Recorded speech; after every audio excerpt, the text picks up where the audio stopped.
வணக்கம் உறவுகளே, சற்று முன் கிடைக்கப்பெற்ற ஒரு மிக மிக முக்கியமான செய்தி ஒன்று வெளியாகி உள்ளது. வீடியோவை தொடர்ந்து முழுமையாக பாருங்கள். புதிய பார்வையாளர்கள் நமது சேனலுக்கு மறக்காம ஒரு சப்ஸ்கிரைப் மட்டும் பண்ணிருங்க.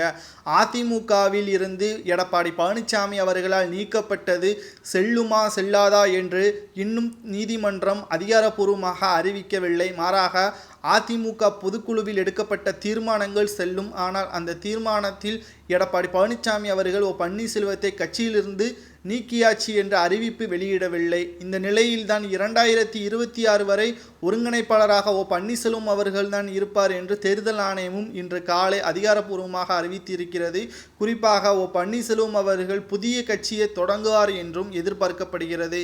இந்த நிலையில்தான் பன்னீர்செல்வத்தின் ஆதரவாளராக இருக்கக்கூடிய வைத்திலிங்கம் அவர்கள் கூறுகையில், நீதிமன்றத்தை இனி நாடுவது சரியில்லை என்றும் புதிய கட்சியை தொடங்கி அதிமுகவில் இருக்கக்கூடிய ஒட்டுமொத்த தொண்டர்களையும் தம் பக்கம் இழுக்க வேண்டும் என்று பன்னீர்செல்வம் அவர்களிடம் பேசியிருப்பதாகவும் புதிய கட்சியை தொடங்குவதற்கான ஆலோசனையும் நடைபெற்று வருகிறது.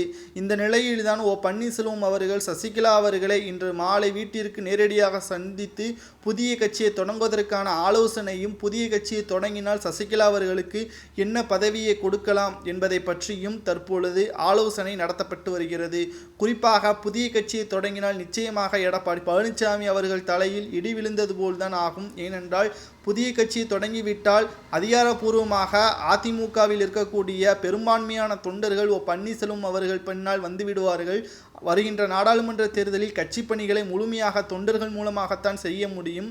நிர்வாகிகளால் எதுவும் செய்ய முடியாது என்பதை நன்கு அறிந்த எடப்பாடி பழனிசாமி அவர்கள் உடனடியாக மாவட்ட செயலாளர்கள் கூட்டத்தையும் கூட்டியிருக்கிறார். புதிய கட்சி பன்னீர்செல்வம் அவர்கள் தொடங்குவதற்கு முன்பாகவே அதிமுகவில் இருக்கக்கூடிய சில முக்கியமான நிர்வாகிகளுக்கு உயர் பதவி வழங்க உள்ளதாகவும் தற்பொழுது தகவல்கள் வெளியாகி இருக்கிறது. பார்க்கலாம், புதிய கட்சி பன்னீர்செல்வம் அவர்கள் தொடங்குவது சரியா தவறா என்பதை மட்டும் கமெண்ட் வாயிலாக கூறுங்கள். நன்றி, வணக்கம்.